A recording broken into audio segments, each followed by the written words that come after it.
Bem, meus irmãos, o nosso tema de hoje será: para que evangelizar se Deus decretou o fim de todos os homens? Nós já vimos aqui em estudos anteriores sobre o chamado livre-arbítrio. O livre-arbítrio, ele ensina, a doutrina do livre-arbítrio ensina, assim como as igrejas nos nossos dias propagam, que Deus soberanamente ele decreta o fim de todos os homens. A questão é a partir de que momento Deus decreta o fim de todos os homens.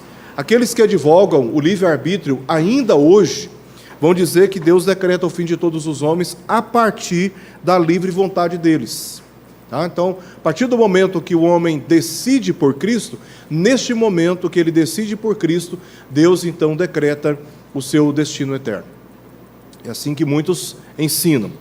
Outros vão ensinar sobre a predestinação, uma doutrina reformada, muito impulsionada por João Calvino, um teólogo bastante conhecido. A predestinação ensina que Deus soberanamente, como aqueles que falam a respeito, ensinam a respeito do livre-arbítrio hoje, os que ensinam a predestinação dizem que Deus soberanamente ele decretou o fim de todos os homens. Aqui está a diferença entre aqueles que ainda ensinam sobre o livre-arbítrio e a predestinação. Os que estão comprometidos com a doutrina reformada vão dizer que Deus ele decretou o fim de todos os homens a partir da sua exclusiva vontade. Então, Deus é quem decretou o fim de todos os homens a partir da sua exclusiva vontade. E esse decreto, ele não se dá a partir da escolha, da decisão do homem por Cristo, mas é um decreto que Deus estabeleceu antes da fundação do mundo, antes da criação do homem. Deus já havia decretado o fim de todas as suas criaturas. Tá? A Bíblia, ela fala sobre esses dois conceitos teológicos, não, obviamente, nos termos que nós conhecemos em nossos dias. Tá? Que o homem, a partir da sua decisão, Deus então decreta o fim, ou que Deus decreta o fim pela sua livre e exclusiva vontade, antes inclusive da fundação do mundo. A Bíblia, ela ensina sim sobre o livre-arbítrio, que Adão tinha essa condição, e somente Adão teve essa condição. E também ensina sobre a predestinação, de como todas as coisas, elas foram ordenadas por Deus antes da criação. Tá? Então, a Bíblia, para ela, não há conflito entre esses conceitos. Ela une esses dois conceitos de forma harmônica, ainda que para nós seja muito difícil harmonizar esses conceitos, a Bíblia, ela harmoniza esses conceitos de uma maneira bastante clara. Então, o livre-arbítrio, ele, como pregado, ele ensina a responsabilidade humana por sua condenação. Nesse sentido, a Bíblia, não o conceito do livre-arbítrio, mas da livre agência. O homem, hoje, ele é responsável, sim, ele é responsável moralmente pelos seus próprios pecados. É por isso que somos exortados pelas Escrituras a confessar os nossos pecados e nos arrepender deles. Por quê? Porque nós somos responsáveis moralmente pela nossa condição. Então, isso se deu a partir de Adão. Então, em Adão, todos nós pecamos. Em Adão, todos nós fomos afetados pela corrupção. Em Adão, todos nós fomos separados da plena comunhão com Deus. Então, nesse sentido, a Bíblia ela fala do livre-arbítrio em Adão, e como a partir de uma escolha equivocada, errada, uma escolha da rebeldia do homem, como não apenas o homem no princípio, mas toda a sua descendência fora maculada pela corrupção do pecado. A Bíblia também fala, sim, sobre a predestinação, que Deus, soberanamente, ele escolheu determinados homens com o fim de salvá-los, para o fim da salvação. Deus, soberanamente, escolheu homens para salvá-los. A Bíblia fala sobre isso. Nós verificamos aqui várias passagens em que essa verdade está clara e ela está presente aqui nas Escrituras Sagradas. Contudo, irmãos, há algumas abordagens equivocadas que causam muito transtorno para nós. E aí, se nós rejeitamos a predestinação como um conceito bíblico, nós abraçamos assim quase que cegamente o chamado livre-arbítrio. Se nós negamos o livre-arbítrio em Adão, e como a partir de Adão todos nós nos tornamos totalmente corrompidos pelo pecado e incapacitados de fazermos qualquer escolha pela vida em Cristo Jesus, nós abraçamos cegamente a predestinação. E a Bíblia, ela não dá a opção de um ou outro, como está ilustrado no nosso painel.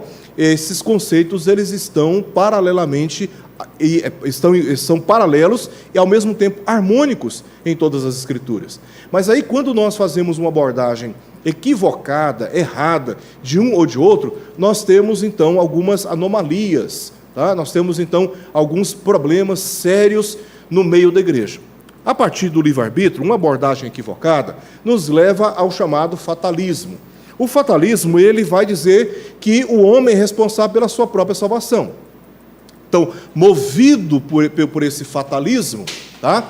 De que a salvação ela está à disposição do homem, e o homem tem que abraçar, o homem tem que conquistar, entre aspas, né, uma interpretação equivocada, que o reino de Deus ele precisa ser apropriado pela força. Então, o homem ele é instruído, tá, a cumprir vários elementos, a incluir a fé, vários elementos, vários rituais, várias campanhas, várias responsabilidades, vários deveres, para que ele então possa se justificar a partir do mérito do cumprimento de todas essas tarefas. Aí surge o legalismo. A salvação não é só pela fé, a salvação é também pelas obras, tá? Isso causa no meio da igreja uma tremenda insegurança da salvação. Porque já que a salvação ela depende de mim, já que a salvação ela só pode ser apropriada pela minha capacidade de ser fiel e rigorosamente fiel às leis de Deus, à vontade de Deus, então nós ficamos constantemente atordoados, perturbados por essa insegurança quanto à nossa salvação. Porque sabemos que somos muito instáveis, muito inconstantes, e que nós estamos cometendo pecados frequentemente. E aí vem aquele pânico, né? Se Jesus voltar em determinado momento em que nós não estamos tão bem assim na comunhão com Ele, né? Então as pessoas são levadas a um estado de insegurança. Nesse sentido, as pessoas são ensinadas também, por essa abordagem equivocada do chamado livre-arbítrio, de como isso afetou a condição humana a partir de Adão, que agora o homem ele precisa retornar com seus próprios pés para o chamado Jardim do Éden, ele precisa se esforçar para retornar de onde ele saiu e nunca deveria ter saído. Nesse sentido, o homem ele é ensinado, igrejas inteiras são ensinadas, não de forma clara e explícita, mas na prática, o que se inculca na cabeça das pessoas é que elas não são justificadas pela fé em Jesus, que elas não têm que fazer nada para serem salvas, a não ser depositando total confiança na pessoa de Jesus como seu mediador. Muitas igrejas não ensinam isto abertamente. Não ensinam isto. Elas acabam instruindo, muitas lideranças instruem as suas igrejas de que é preciso adicionar alguns elementos, algumas obras, para tornar a salvação válida, efetiva e também segura. E aí o que se prega não é a justificação pela fé, mas a justificação pelas obras. Nesse mesmo sentido, esta pregação, este falso ensino, este falso evangelho, ensina a insuficiência da expiação de Cristo Jesus na cruz do Calvário. Que a morte de Jesus não foi suficiente, no sentido de nos salvar e de garantir gratuitamente a nossa salvação, porque nós temos que completar essa obra com alguns esforços, com alguns sacrifícios, com algumas doações, com algum cumprimento de algumas rotinas, de algumas disciplinas religiosas, porque a cruz de Cristo não é suficiente. A morte de Jesus não é suficiente, tá? E aí a heresia básica do fatalismo, que é uma abordagem errada, enganosa, falaciosa da corrupção humana, de como o homem precisa lidar com essa corrupção humana, a heresia básica é que Deus depende do homem e que o homem depende de si mesmo para a sua própria salvação. que Deus depende do homem no sentido de que ele já providenciou o que o homem precisa para ser salvo, mas que aquilo que ele providenciou não foi eficaz para determinar a sua salvação. Agora Deus ele espera que o homem responda a essa salvação. E como que o homem responde a essa salvação, senão pelo cumprimento, pela realização de obras, de disciplinas religiosas, que dê a ele a segurança e o mérito pelo seu próprio esforço de que ele está salvo e ele pode ter tranquilidade em relação a isso.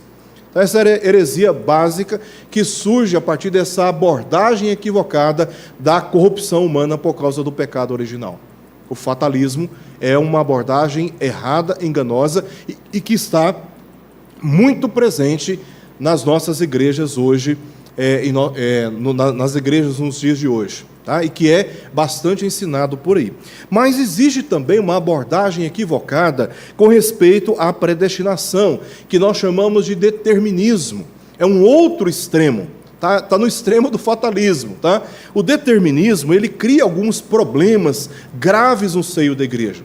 E ele vai dizer o seguinte: bom, eu creio e eu estou seguro de que a Bíblia ela ensina que Deus ele decretou o fim de todos os homens e que os homens estão salvos pela sua livre e exclusiva autoridade. Bom, esta é uma verdade que, diante dela, eu não preciso me preocupar com a obra evangelística, com a obra missionária. Porque, independente do que eu fizer, independente do que a igreja fizer, o fim já está estabelecido. Então, igrejas que têm essa abordagem equivocada da predestinação podem sofrer vários danos, dentre os quais o esvaziamento da motivação missionária, a perda da paixão missionária, o desinteresse pela evangelização. Então, as pessoas já não choram mais, as pessoas já não sofrem mais, porque uma geração está pervertida e corrupta, escravizada pelo pecado, sob a influência de Satanás. Pessoas que estão caminhando para um abismo eterno. E aí nós já não nos preocupamos com isso. Olhamos para esses cenários e não nos preocupamos, porque estamos muito bem acomodados na certeza de que Deus vai cuidar de todas as coisas. Aliás, Ele já cuidou de todas as coisas antes que elas sejam realizadas. Essa é uma abordagem equivocada da doutrina da predestinação. Um outro grave problema que a igreja sofre ao abordar de forma equivocada a doutrina da predestinação é o liberalismo moral. Então, já que Deus já decretou o fim da minha própria vida, e independente dos meus esforços, dos meus sacrifícios, da minha abnegação, da minha relutância em não satisfazer os prazeres da minha carne, Deus ele já decretou o fim. Então para que eu vou perder a oportunidade de ter prazeres pecaminosos neste mundo? Para quê? E aí surge um grave problema na vida da igreja, que é o liberalismo moral. Já não há mais a mesma preocupação com a santificação, já não há mais interesse em combater o pecado, em confrontar o pecado, em confessar o pecado, em se arrepender do pecado. Pelo contrário, há um relaxamento moral. Afinal de contas, Deus é muito rico em misericórdia e basta eu pedir perdão, Ele me perdoará. Há um liberalismo moral que é resultado de uma abordagem equivocada dessa consciência de que Deus decretou o fim de todos os homens. E tudo isso gera um tremendo desânimo espiritual na vida da igreja, porque não tem novidade, porque não tem nada novo a se esperar, né? O fim já está claro, né? Basta ler o livro de Apocalipse. O livro de Apocalipse nos dá essa sensação de que Deus planejou todas as coisas. Você lê o Apocalipse, ali você tem a história da redenção, princípio, meio e fim, desde o princípio da criação, como Deus arquitetou todas as coisas. E o livro que consta os atos redentivos de Deus e os juízos sobre a humanidade caída, ele é tomado pelo Filho de Deus, que vai quebrando os seus selos, e tudo que na eternidade tinha sido escrito, decretado, começa a ser revelado na história da humanidade, desde o princípio até a consumação dos séculos. Então você lê o livro de Apocalipse, você é tomado por essa sensação de que sim, Deus já cuidou de todas as coisas, não há nada novo a ser esperado, nada novo. Eu estava vendo um vídeo agora à tarde, de um famoso pregador, não vou citar o nome dele, ele é norte-americano, tá? Não é brasileiro, um norte-americano, em que ele traz uma novidade numa entrevista, né? E na entrevista ele traz a novidade de que a igreja está para passar por uma grande perseguição. Novidade, Jesus já tinha dito isso há milênios atrás: se perseguiram a mim, perseguirão a vós também. Então, parece que está trazendo coisa nova, não, mas é totalmente antigo, né? Antiga essa profecia, Jesus já tinha anunciado, então não há nada novo. A Escritura já deixa bem claro para nós qual é o fim de todas as coisas, né? Então isso pode causar um desânimo espiritual, uma desmotivação espiritual. Sabe aquele negócio de você poder acordar, você ter um momento de oração antes de sair da sua cama, de você ter momento de intimidade com Deus, de você refletir profundamente, calmamente, a sua condição na presença de Deus, pedir perdão dos seus pecados, orar pelas coisas extraordinárias com Deus, pedindo ao Senhor: me encha do teu Espírito, né? Use a minha vida para fazer coisas que muitos não têm coragem, que muitos não estão dispostos a fazer. Use a minha vida, Senhor. Sabe, esse ímpeto, essa espiritualidade efervescente, motivada, alegre, entusiasmada, ousada, a gente vai perdendo isso, essa capacidade. Vamos nos tornando cada vez mais secularizados, cada vez mais voltados para o tempo presente e não para a eternidade, diante da qual estamos sendo conduzidos pelo Espírito Santo. Então, uma abordagem equivocada da doutrina da predestinação resulta também em um desânimo espiritual, né? E por que não citar também um dos resultados dessa abordagem equivocada da doutrina da predestinação, a arrogância institucional e também a discriminação de outras denominações evangélicas. Nessa semana eu vi um post de um nordestino presbiteriano falando no seu Instagram que os pentecostais convictos, eles não são salvos. Eu acho isso um absurdo. Eu acho isso de uma arrogância reprovável, vil, se referir aos nossos irmãos como assembleianos do Evangelho Quadrangular, Igreja de Cristo, como sendo pessoas indignas da salvação porque não creem nas mesmas verdades que eu creio, como se a salvação estivesse nas minhas convicções e não nas suas convicções. A salvação está em Deus. E eu até conversando com um pastor amigo essa semana sobre isso, eu estava dizendo para ele que essas posturas me lembram muito as posturas, as condutas dos judaizantes, que acreditavam em Jesus, mas não aceitavam a salvação dos gentios porque eles não cumpriam os ritos judaicos. Não parece? Essa arrogância institucional. Por exemplo, eu sou pastor da Igreja Presbiteriana do Brasil e tenho muita satisfação e muita alegria de ser um pastor presbiteriano, um pastor da Igreja Presbiteriana do Brasil. Igreja que eu amo, igreja que eu respeito, igreja que me transmite muita confiança. Mas isso não me dá nenhuma condição para olhar para os meus irmãos assembleanos, por exemplo, e julgá-los como não sendo salvos porque eles não creem nas mesmas doutrinas calvinistas que eu creio, reformadas que eu creio. Isso não me dá esse direito de tratar os meus irmãos. Nós somos membros do mesmo corpo. Membros do mesmo corpo. É claro, se uma religião se apresenta negando a autoridade das Escrituras, a salvação pela fé em Jesus Cristo, que nega a doutrina, o Pai, o Filho e o Espírito Santo, coexistentes como um único só Deus. É claro que se alguém vem e nega a pessoa do Espírito Santo, o tratando como uma força impessoal, é claro que se há discordância em relação a essas doutrinas que são fundamentais, nós não podemos ser chamados irmãos da mesma fé. mas não é o caso de muitas igrejas pentecostais. E o fato de eu ser presbiteriano não me dá o direito de julgar os meus irmãos pentecostais nesse nível. Tá? Eu fico imaginando se eles começassem a usar essa linguagem também, a igreja ia se dilacerar, né? Por causa de arrogância e não por discordância em relação aos fundamentos da fé bíblica. Tá? Aliás, a igreja ela se divide muito mais por coisas secundárias, periféricas, do que por questões essenciais. E isso é uma vergonha para nós evangélicos. Quando deveríamos ser mais unidos, quando deveríamos estar mais comprometidos com a nossa verdadeira missão neste mundo, nós ficamos disputando sobre a minha igreja é mais organizada, eu tenho verdades mais coerentes, a minha igreja é mais histórica, a sua não sei o quê. Isso é muito infantil, é um atraso para a igreja e não contribui nem para a unidade da igreja, nem para a missão da igreja neste mundo.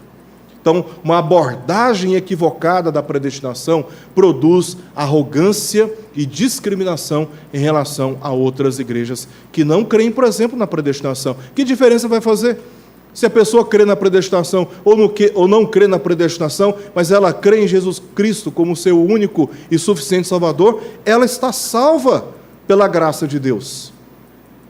Se crê que o batismo tem que ser de um jeito ou de outro, isso é secundário. Se todos nós cremos que o penitente, ele precisa confessar a sua fé publicamente e receber a água do batismo, seja por aspersão, efusão ou por imersão, isso não faz diferença, irmãos, não faz diferença. E aí a heresia comum àqueles que abordam equivocadamente, do ponto de vista bíblico, a doutrina da predestinação, é que Deus é responsável pelo mal moral.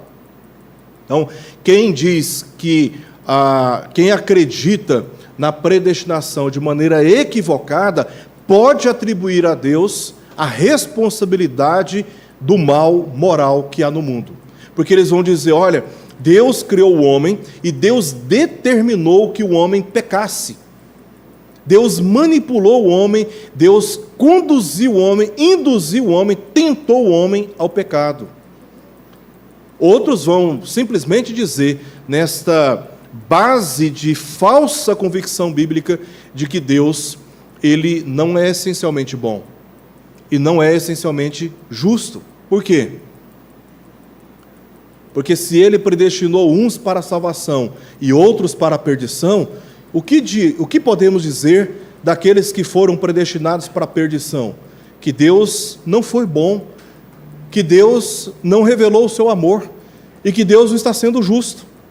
Então, existem extremos, no meio evangélico brasileiro que são resultado de abordagens equivocadas do ponto de vista bíblico a respeito do pecado original e da predestinação. Isso leva as pessoas ou ao fatalismo ou ao determinismo, a ponto de até mesmo atribuir a Deus a responsabilidade pelo mal que há no mundo.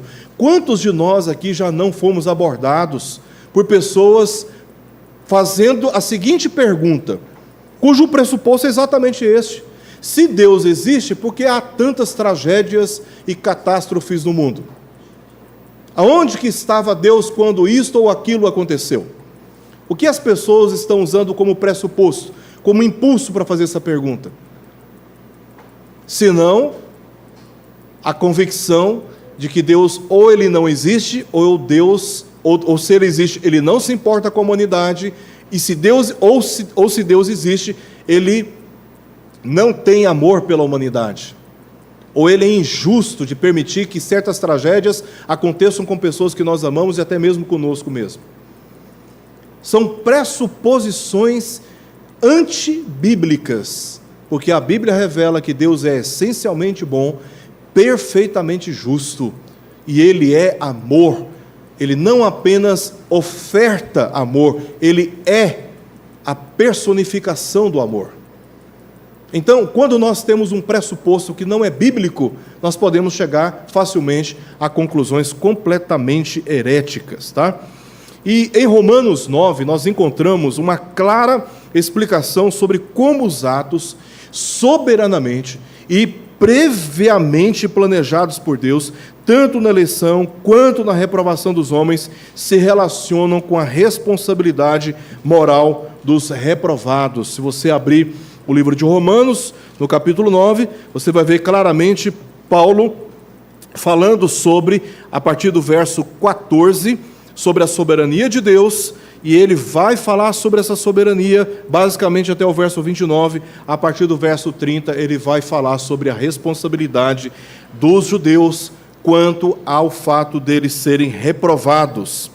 Então, Paulo, ecoando as palavras do profeta Isaías, do capítulo 8, versos 14 a 15, o apóstolo, não Paulo, mas Pedro, ecoando as palavras do profeta Isaías, o apóstolo Pedro, ele declarou que Jesus é a pedra angular. Ele é a pedra angular para os que creem. Mas Pedro também declara, a respeito de Jesus, que ele é a pedra de tropeço e rocha de ofensa aos descrentes. O mesmo Cristo que salva é o mesmo Cristo que veio confirmar a condenação dos reprovados. Eles já estavam condenados em Adão. Aliás, como João fala no seu Evangelho, no capítulo 3, Jesus ele não veio julgar o mundo, ele veio para salvar o mundo. Por quê? E aí há uma distinção de duas audiências ali, aqueles que creem e aqueles que são mantidos no estado de condenação. Então, a morte de Jesus foi eficaz para a salvação de uns, como eficaz para confirmar a condenação eterna de outros. A incredulidade, como evidência do estado condenatório do pecado, que Paulo está acusando os judeus aqui, no capítulo 9, a partir do verso 30, a incredulidade, como uma evidência do estado condenatório do pecado, cegou os olhos dos homens, causando uma dificuldade ou uma deficiência para entender a verdade, para compreender a verdade e ser liberto pela verdade. A verdade que é Jesus. Por isso, apesar de todos os profetas terem anunciado a vinda de Jesus, acompanhada essa vinda de sinais que certificariam aos homens a identidade do Messias, quando Jesus veio ao mundo, eles conhecedores das profecias, quando Jesus veio ao mundo realizando os sinais messiânicos, mesmo vendo os sinais messiânicos. Você lê, por exemplo, no Evangelho de João, no capítulo 12, a partir do verso 37, que mesmo Jesus realizando todos aqueles sinais messiânicos, eles não estavam crendo em Jesus. Por que eles não estavam crendo? O próprio João vai explicar esse texto de Isaías depois. O texto de Isaías, se não me engano, no capítulo 6, eles estavam com seus olhos tapados, eles não estavam conseguindo enxergar, eles estavam espiritualmente cegos. E é isso que o pecado trouxe cegueira espiritual. Cegueira espiritual. É por isso que o homem não vê, porque ele não vê, ele não entende, porque ele não entende, ele não crê. E porque ele não crê, ele não confessa, ele não invoca o nome do Senhor para ser salvo. Porque o pecado, ele esterilizou o homem espiritualmente, totalmente. O homem não é capaz de, por si só, invocar o nome do Senhor, a menos que o Espírito Santo lhe ressuscite, lhe conceda vida no nome de Jesus. Neste capítulo 9 de Romanos, podemos compreender também não apenas a causa disso tudo, dessa maneira como Deus decidiu revelar a sua misericórdia a uns e como Ele decidiu revelar o seu poder ao destinar vasos de ira à perdição. A causa que Paulo revela aqui é a soberania de Deus, mas também ele revela a razão, e a razão está na revelação da própria glória de Deus, tanto na salvação quanto na condenação. Você vê a manifestação da glória de Deus. Nós veremos isso um pouco mais adiante. Então, a doutrina da soberania de Deus na salvação, ela é biblicamente irrefutável. Nós não temos como negar a soberania de Deus na execução da nossa salvação. Nós temos fartas referências sobejamente podemos ver nas Escrituras a insistência de que Deus soberanamente vem governando todas as coisas. Aliás, o homem não pediu para ser criado, ele simplesmente foi criado por um ato soberano de Deus. Ele não estava numa condição de pedir alguma coisa, Deus simplesmente o criou, pela sua livre vontade. Pela sua livre vontade. Tá?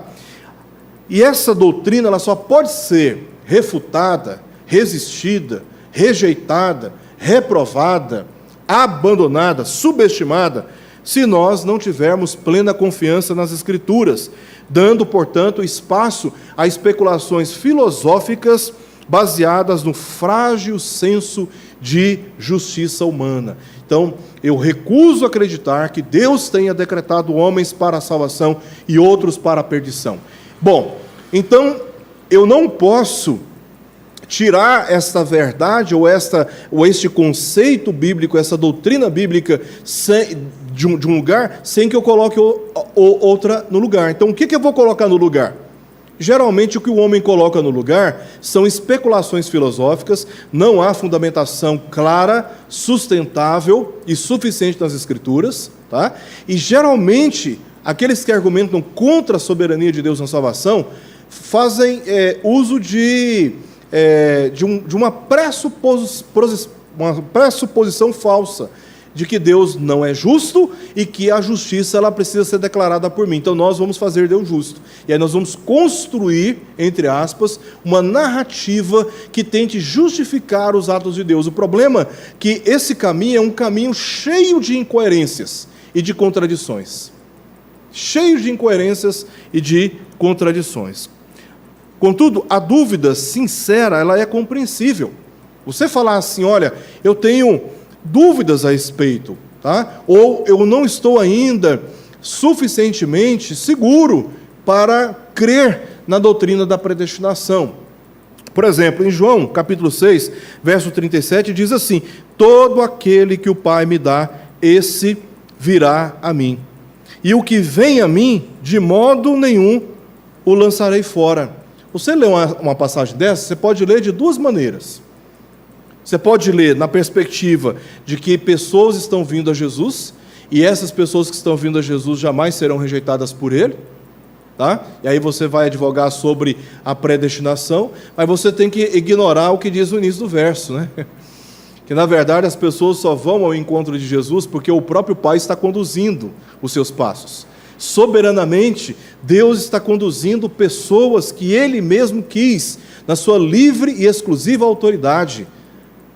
E é Ele quem está conduzindo essas pessoas até Cristo. E essas pessoas que são conduzidas por Deus a Cristo, essas pessoas são agraciadas pelo dom da salvação. Então, se todos os que são eleitos são guiados por Deus ao seu Filho, pergunta, qual é o sentido de orar e pregar o Evangelho da salvação aos outros? Se Deus soberanamente está encarregado de conduzir aqueles que Ele, na sua exclusiva autoridade, deseja salvar. E é o Filho quem eficazmente atribui a sua justiça, imputa a sua justiça ao pecador, ao transgressor. Qual é o sentido de orar? Para que evangelizar? Para que pregar o Evangelho? Esta é uma dúvida que merece atenção e não repreensão ou discriminação. As pessoas precisam expor a sua dúvida sem medo de serem repreendidas ou discriminadas, visto que nem todos os assuntos são fáceis de compreender. Também não devemos deixar que o fato dessas doutrinas serem difíceis de conciliar em nossas mentes seja razão para negligenciar ou uma ou outra doutrina. Tá? Então, é difícil às vezes para nós conciliarmos, mas isso não nos dá, de maneira alguma, razão para negligenciarmos uma ou outra doutrina. Em Mateus capítulo 4, verso 19, nós lemos, disse-lhe Jesus, vinde após mim, e eu vos farei pescadores de homens. Então Jesus está dizendo, olha, venham até mim, eu treinarei vocês, eu prepararei vocês, e vocês vão pescar homens. Parece que Jesus está dando autoridade aos seus discípulos aqui, para o quê? Para atribuir a salvação. vocês sairão pescando homens. Parece uma ação eficaz do homem no processo da salvação. Porque o homem aqui recebe a autoridade de Cristo para sair ao mundo e pescar homens para a salvação. A compreensão bíblica da doutrina da predestinação, ela nos estimula a um maior engajamento evangelístico, e não o contrário. E as principais razões são as seguintes, eu numerei 4, e vamos ver rapidamente essas 4 aqui. Primeiro, Jesus ordenou a evangelização. Segundo, a missão da igreja é proclamar e não salvar. Terceiro, Deus fixou os fins, mas também os meios. E por fim, tudo tem a ver com a glória de Deus, com base naquilo que nós já vimos aqui em Romanos capítulo 9. Então, para que evangelizar, se Deus decretou o fim de todos os homens? 4 razões aqui que eu estou apresentando, e eu apresentarei rapidamente aos irmãos. Primeiro, Jesus ordenou a evangelização. Ponto, encerrou o assunto. Ele decretou? Sim, eu creio. Mas, por outro lado, ele ordenou que eu pregasse o evangelho, que eu evangelizasse. Então, se Jesus deu essa ordem, eu devo cumprir essa ordem. Eu devo submissão ao Senhor da igreja. Então, essa é a primeira razão porque nós precisamos evangelizar. Ele disse em Mateus capítulo 28, versos 18 ao verso 19, toda autoridade me foi dada no céu e na terra, e ide, portanto, fazer discípulos de todas as nações. Aqui nós temos soberania divina e responsabilidade humana juntas. Soberania divina, toda autoridade me foi dada no céu e na terra. A totalidade da autoridade pertence a Jesus Cristo. Responsabilidade humana, ide, portanto, fazer discípulos de todas as nações. Ele é o soberano que executa a obra da salvação na cruz e ressuscita ao terceiro dia. E ele, ressuscitado, está dizendo, vocês agora vão anunciar a ressurreição entre todas as nações. Pergunta, como então que nós precisamos fazer discípulos? Ainda no verso 19, a partir da parte B, até o verso 20, a resposta está no texto. Batizando, e aqui Mateus está mostrando o aspecto final, as pessoas ouvem o Evangelho, crendo no Evangelho, se arrependem dos seus pecados, e pela fé em Jesus Cristo, são então batizadas. Então Mateus, quando ele fala batizar, ele usa esse verbo batizar, ali, ele está apenas se referindo ao aspecto final daquele processo que começa com a pregação do Evangelho. Então você prega o Evangelho, aqueles que creem e se arrependem, então eles são submetidos ao batismo. Então, como que nós fazemos discípulos? À luz ou sob a soberana autoridade de Cristo? Evangelizando pessoas e as conduzindo, aquelas que creem verdadeiramente em Cristo, ao batismo, mas também ensinando. Educação cristã faz parte também desta responsabilidade que temos como igreja, à luz da soberania de Deus, quanto à salvação. É Ele quem salva, mas Ele dá a responsabilidade à igreja de pregar o Evangelho e de educar na vida cristã. Então, a ordem de Jesus foi para que os seus seguidores divulgassem o Evangelho aos perdidos e, ao mesmo tempo, assumissem a responsabilidade de cuidar dos alcançados. Então, pregar o Evangelho, evangelizar os perdidos e educar os alcançados é uma responsabilidade que o Senhor Jesus nos deu como igreja militante neste mundo. Para que evangelizar se Deus decretou o fim de todos os homens? Em primeiro lugar, é porque Jesus ordenou que nós cumpríssemos a tarefa da evangelização. Em segundo lugar, a missão da igreja é proclamar, não é salvar. Porque a pergunta, para que evangelizar se Deus decretou o fim de todos os homens, parece colocar em contraposição dois interesses, o interesse de Deus e o nosso interesse. Já que Deus assumiu o interesse de salvar, então não tem necessidade de eu pregar. Mas espera aí, quem disse que você, ao pregar, você tem que salvar as pessoas? Não é? A pergunta, ela traz uma lógica de conflito. Então, a salvação é uma obra divina e a pregação do Evangelho é uma responsabilidade que Ele nos deu. Tá? Veja o que Paulo diz em Efésios 2, 8 a 9. Porque pela graça sois salvos, mediante a fé, e isso não vem de vós, é dom de Deus, não de obras, para que ninguém se glorie. Há vários detalhes importantes nessa passagem que apenas reforça aquilo que já estamos dizendo. o fim está aqui, salvação. Paulo declara isso. Esse é o fim, a salvação. Qual que é o princípio? A graça. A salvação, ela é pela graça, diz o apóstolo Paulo. Então, a graça é a causa, é o princípio da salvação. E qual que é o meio da salvação? A fé. A fé em Jesus Cristo. Então, aqui nós temos o princípio, o meio e o fim da salvação. Sabe o que Paulo continua dizendo? Isto, ou seja, todo o processo, começo, meio e fim, não vem de vocês.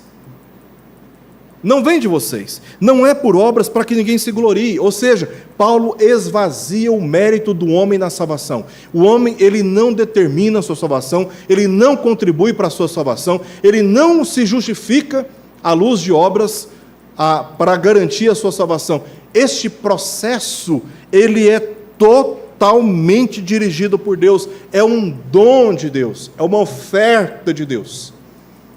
É uma graça que Deus dá.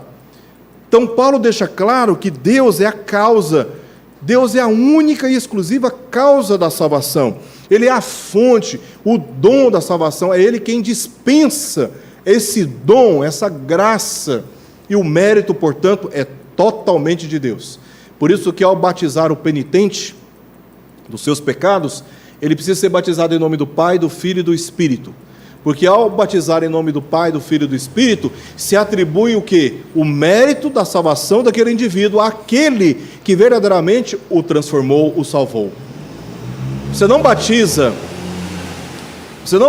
um penitente, um arrependido, um converso, uma pessoa que abandonou a velha vida pela fé em Jesus Cristo. Você não batiza no nome também do evangelista, a pessoa que pregou o evangelho, e você também não batiza o indivíduo atribuindo a ele o mérito da sua salvação. Tá? Então, eu te batizo no nome do Pai, do Filho e do Espírito Santo, do Erickson, que pregou o Evangelho, e ao Yuri, que aceitou esse Evangelho. Você não...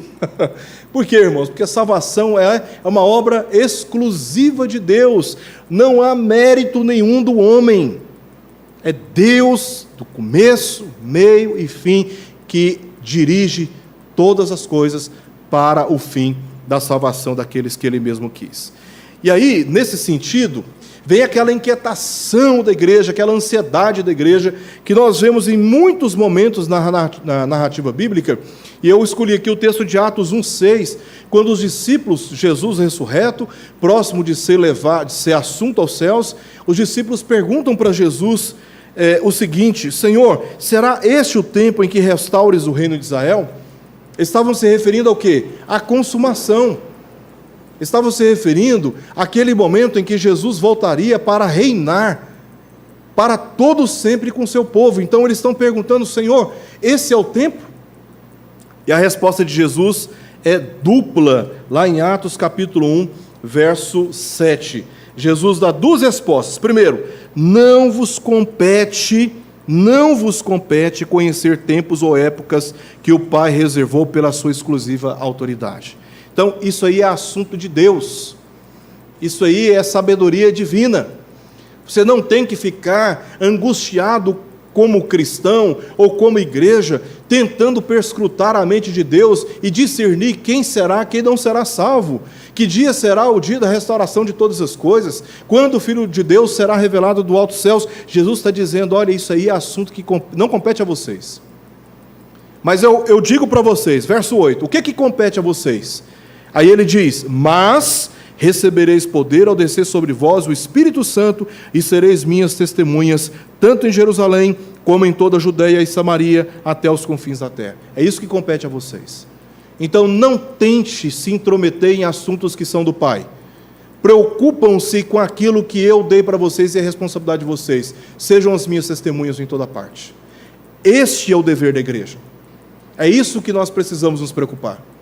Então, quem será salvo, quem não será salvo, tá? Isso não é assunto que nós temos que nos preocupar. Nós temos que preocupar com o nosso dever de ser testemunha. A igreja não sabe quem será salvo e não deve se preocupar com isto, pois esta é uma sabedoria exclusiva de Deus. Vamos parar de ficar lutando com Deus por aquilo que não nos foi dado conhecer.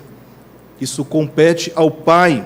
A igreja deve se mobilizar na proclamação de Jesus ao mundo. É isso que deve nos mover. Então, a doutrina da predestinação, ao invés de esvaziar a paixão missionária, ela deve o quê? Aumentar o fervor missionário, o impulso evangelístico, a ousadia na pregação do evangelho. Por quê, irmãos?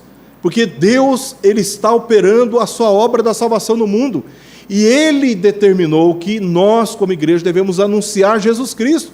É Ele quem vai resolver as questões. É Ele quem revelará aquilo que na eternidade Ele já decretou. Isso é assunto do Pai. Isso é assunto do Deus Pai. Em terceiro lugar, Deus fixou os fins, mas também Ele fixou os meios. E precisamos compreender que a conversão da morte para a vida eterna, da condenação para a justificação, não é um ato isolado nem privado. Você não foi convertido sem conexão com nenhum evento que Deus estivesse dirigindo ao longo da sua história. Tá? Deus dirige o homem a Cristo por meio da combinação de várias circunstâncias e condições. Romanos 8, 28. Todas as coisas cooperam para o bem daqueles que amam a Deus. Este bem que Paulo está falando, ele, no texto de Romanos capítulo 8, não é nenhum outro significado a não ser a salvação. De maneira que nós não podemos usar esse texto para fazer outra aplicação dele, que nós estaríamos falando que o texto não está falando. Paulo está falando da salvação em Cristo Jesus. E ele está dizendo como Deus usa todos os meios, segundo a sua livre vontade, para cooperar com o fim que ele já determinou, que é a salvação dos seus eleitos. Todas as coisas cooperam para o bem daqueles que amam a Deus. Contudo, o meio ordinário pelo qual ele dá a fé ao homem para a sua justificação em Cristo é a fiel pregação da palavra. Paulo diz em Romanos, capítulo 10, verso 17, e assim a fé vem pela pregação e a pregação pela palavra de Cristo. É pela pregação que a fé salvífica, redentora, ela é doada, ela é transmitida àqueles que Deus deseja salvar. Podemos pensar que a predestinação anula o dever evangelístico, mas é exatamente o oposto, pois os seguidores de Cristo são chamados a dar testemunho de Cristo, pelo qual a fé é transmitida para a salvação. Veja, irmãos, como essa doutrina ela nos impulsiona a obra missionária. Saber que pela pregação do Evangelho, que é o meio que Deus estabeleceu, Ele haverá de chamar todos aqueles que Ele deseja chamar. Então, o nosso dever é anunciar a palavra com fidelidade, é compartilhar a verdade de Cristo Jesus, e Deus soberanamente se encarregará daquilo que é competência dEle. O que é competência nossa, dada pela autoridade de Cristo, é de darmos testemunho de Cristo. Quanto ao mais, Deus haverá de agir, irmãos. Deus haverá de agir, porque este é o meio que Ele estabeleceu para chamar pecadores ao arrependimento. James Packer, ele no livro Evangelização e Soberania de Deus, ele diz uma frase curta que eu selecionei aqui: evangelismo é obra do homem, dar fé é obra de Deus. Para encerrar, tudo tem a ver com a glória de Deus. Tudo que nós estamos tratando aqui, nós não estamos falando nada da glória do homem. Sabe aquela coisa? Porque eu farei alguma coisa, porque eu empreenderei determinado esforço, porque eu farei determinado investimento, se no final eu não vou ter reconhecimento. Isso não esvazia o nosso coração, não tira a motivação do nosso coração? Quando nós estamos em busca de mérito, quando nós estamos em busca de glória, e nós somos avisados previamente que nós não teremos reconhecimento e não seremos recompensados, a gente não quer saber daquilo. Infelizmente, alguns cristãos e algumas igrejas já se permitiram sofrer com a vaidade de participar daquilo que ela não foi chamada, que ele não foi chamado para participar. E por isso, a verdade de que a obra da salvação é uma obra exclusiva de Deus, tira de determinados irmãos a motivação missionária. Por quê? Porque isso não vai dar mérito nenhum para ele. Ele não vai ter recompensa nenhuma. Porque nós não estamos falando da glória da igreja, ou do evangelista, ou do pastor, ou de qualquer membro comum da igreja. nós estamos falando da glória de Deus a quem nós servimos. Nós servimos para refletir a glória que pertence somente a Deus, e Ele não compartilha a sua glória com ninguém. Então, nós servimos sem mérito, sem direito e sem recompensa, pelo simples prazer de servirmos aquele que soberanamente governa sobre todas as coisas, e que Ele, unicamente Ele, é digno de toda glória. Então não há mérito nenhum para nós. A doutrina da predestinação posiciona assim o homem em seu devido lugar, não lhe dando razão para contestar a justiça de Deus ou para pensar que é mais sábio e justo do que o próprio Deus. Ah, mas isso não é justo. Ah, o Senhor Deus não pode fazer isso. Eu não acredito que Deus vai fazer uma coisa dessa. Mas quem somos nós? Como diz Paulo em Romanos capítulo 9, nós não passamos de barro na mão do oleiro, e ele age como ele quiser agir, e todos os seus atos, além de poderosos, são justos e maravilhosos. E ponto final. Então essa doutrina, ela nos humilha, ela nos posiciona, ela nos coloca no nosso devido lugar. Também corrige a suposição errada de que a igreja tem poder para salvar pessoas. Nós não temos poder para salvar ninguém, irmãos. Nós mal cuidamos de nós mesmos. Nós nem sequer sabemos como será o nosso dia de amanhã. Quem somos nós para pensar que podemos salvar alguém? O máximo que a igreja consegue realizar e fazer é agregar frequentadores de cultos, programações especiais, pregadores famosos, bandas famosas. Depois do culto, soltar pastel frito na hora, coxinha, quitute, aí a igreja enche. Aí você olha e você fala, como a igreja ela está grande por minha causa, como o meu ministério está frutífero. Que é isso, gente? O máximo que a gente consegue é agregar pessoas e também manipular. E aí, falsas doutrinas, chantagem, o medo, a maldição que vai te pegar. Se você sair da igreja, sem a minha bênção, você não vai prosperar nas coisas que você fizer. E aí as pessoas são manipuladas pelo medo, pela chantagem, pelas ameaças. O máximo que a igreja consegue fazer, o máximo, assim, muito, é agregar frequentadores de cultos e manipular comportamentos, mas isso não tem qualquer efeito de justificação eterna dos pecados. Então a doutrina da predestinação corrige esta anomalia. Também rejeita a falsa presunção de que um ministério frutífero ele é determinado por estatísticas quantitativas crescentes. E aí os números é que contam. Quantas igrejas nós plantamos, quantas pessoas nós evangelizamos, quantas pessoas nós visitamos, por quantas pessoas eu orei, em quantas reuniões de oração eu participei, em quantos eventos eu realizei. Então a gente começa a quantificar para buscar alguma afirmação para nosso valor pessoal, para saber se está valendo a pena investir a nossa vida e o nosso recurso ou não. A gente procura estatísticas positivas crescentes para tentar reafirmar o nosso valor e não na fidelidade da pregação de Cristo. Gente, a igreja ela está limitada. Não é ficar contando cabeça como se tivéssemos rebanhos controlados por homens vis e perversos à frente da igreja. O nosso dever como igreja é única e exclusivamente sermos fiéis testemunhas de Jesus Cristo no mundo. Foi para isso que fomos chamados. E saber que Deus soberanamente estabeleceu os fins, mas que também estabeleceu os meios, e os meios é a pregação do Evangelho, e Ele nos deu a nobre tarefa de anunciar Cristo ao mundo. Isso nos impulsiona, não nos desmotiva, isso nos impulsiona a obra missionária. Isso nos impulsiona a obra missionária. Há algo mais profundo nessa doutrina a ser considerado, além da vaidade do evangelista e ou da igreja, a glória de Deus. Em Romanos 9, 22 a 23, nós lemos: Deus, querendo mostrar a sua ira e dar a conhecer o seu poder, suportou com muita longanimidade quem?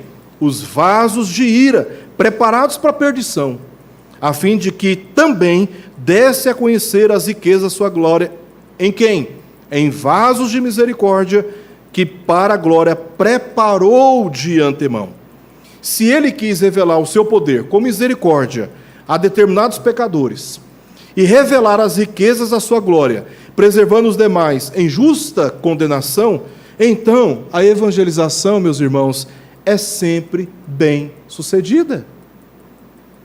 Sempre bem sucedida. Nós não precisamos voltar para casa deprimidos porque ninguém se converteu ou foi convertido por nós, porque nós não conseguimos convencer ninguém. Nós não precisamos voltar para casa com esse sentimento de fracasso, porque a nossa tarefa se limita a proclamar o Evangelho de Jesus Cristo. E nesse sentido, o Evangelho que anunciamos é para a salvação e para a condenação ou para a perdição de outros.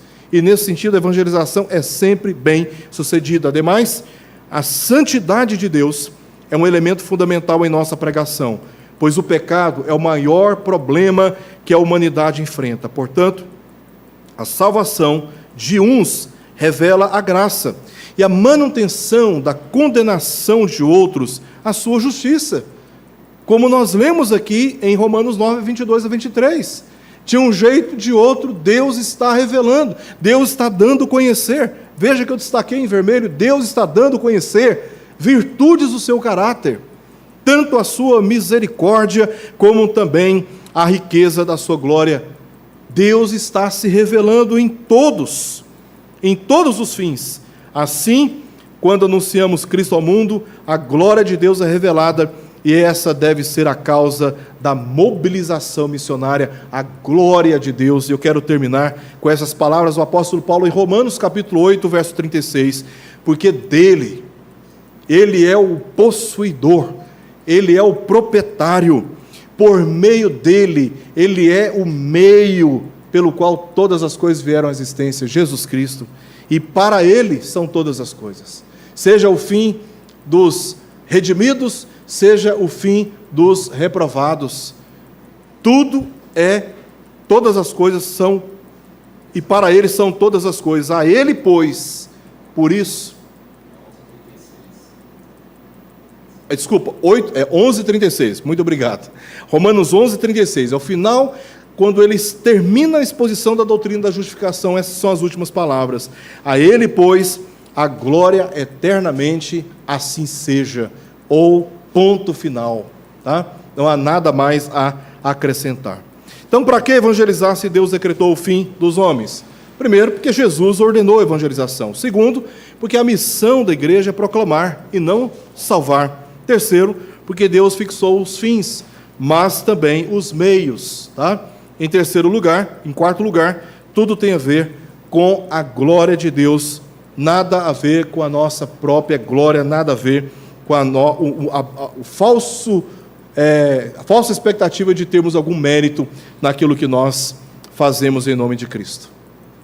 Vamos orar? Senhor Deus, nós queremos mais uma vez te dar graças, porque a tua palavra, ela é limpa, clara, ela remove do nosso coração dúvidas, incertezas, inseguranças, e nos dá, Pai, a certeza de que ela é sim a verdade. Obrigado, Senhor, porque ela nos permite enxergar a nossa vocação neste mundo e também nos motiva a cumprir aquilo que o Senhor nos chamou para realizar. Tenha misericórdia de nós, usa-nos, ó Deus, para que o testemunho do Teu Filho seja divulgado entre todas as nações, tanto no Brasil como em outras nações, e que o Senhor soberanamente chame todos aqueles que o Senhor mesmo já preparou, segundo as Tuas misericórdias, para a vida eterna. Nós, ó Deus, te agradecemos por esse tempo juntos, por este estudo, e oramos agradecidos em nome de Jesus. Amém.